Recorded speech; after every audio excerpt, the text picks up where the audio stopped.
Greetings, Ben Murray here with another edition of SaaS Metrics School. Today, talking human-powered versus product-powered revenue. You got to get this right. So I talk to a lot of SaaS founders. We talk about their revenue streams, their pricing models, their expenses, and sometimes it's difficult to understand exactly how they're sourcing revenue. Is it pure subscription revenue? Is it a mixture of services and subscriptions? And you're just really not sure. And pricing models are changing. The SaaS business model is changing. And we've got to get this right. So third parties, stakeholders, potential investors understand your business model. It's so important. Oftentimes, we've got to get our SaaS P&L set up correctly so that our data, our business model is easily consumable for third parties and potential investors. So this is the test that I run, human powered versus product powered revenue to determine, do we have a true recurring revenue business that's product powered and we'll get that nice SaaS valuation, or is it more of a services business? So human powered revenue. So with this, people have to do something to perform our contractual obligation to deliver on that product or service. So we need people to do something on an ongoing basis to deliver revenue.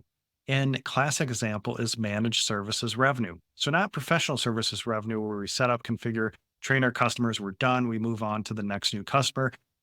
Managed services where we have to do something on an ongoing basis and a person is doing that.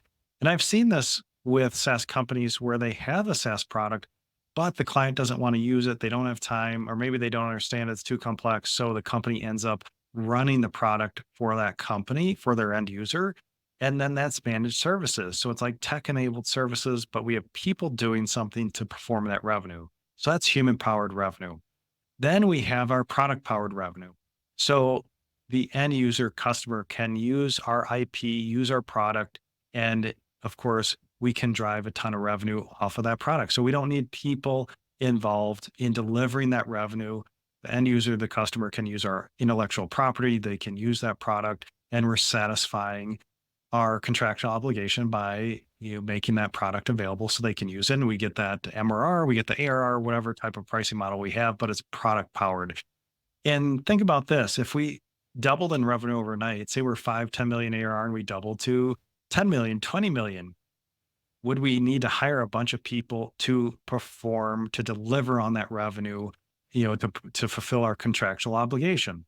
So we have got to figure out, is it human powered, product powered? Because of course we want more product powered revenue for better SaaS valuations. So here we've got to define our revenue categories. Do we have subscription revenue? Do we have any variable revenue streams? Do we have managed services? Do we have professional services? So getting those revenue categories correct on our SaaS P&L.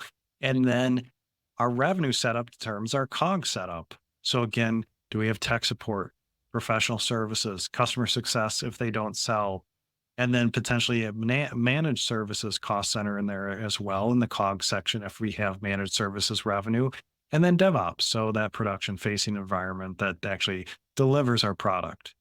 So human powered versus product powered, this comes up a lot to get those revenue categories set up correctly, to get our COGS area set up correctly, and so we can explain our business model easily to that third party so it doesn't create confusion so they can truly understand how we're deriving our revenue. So again, a little bit today about human powered and product powered revenue.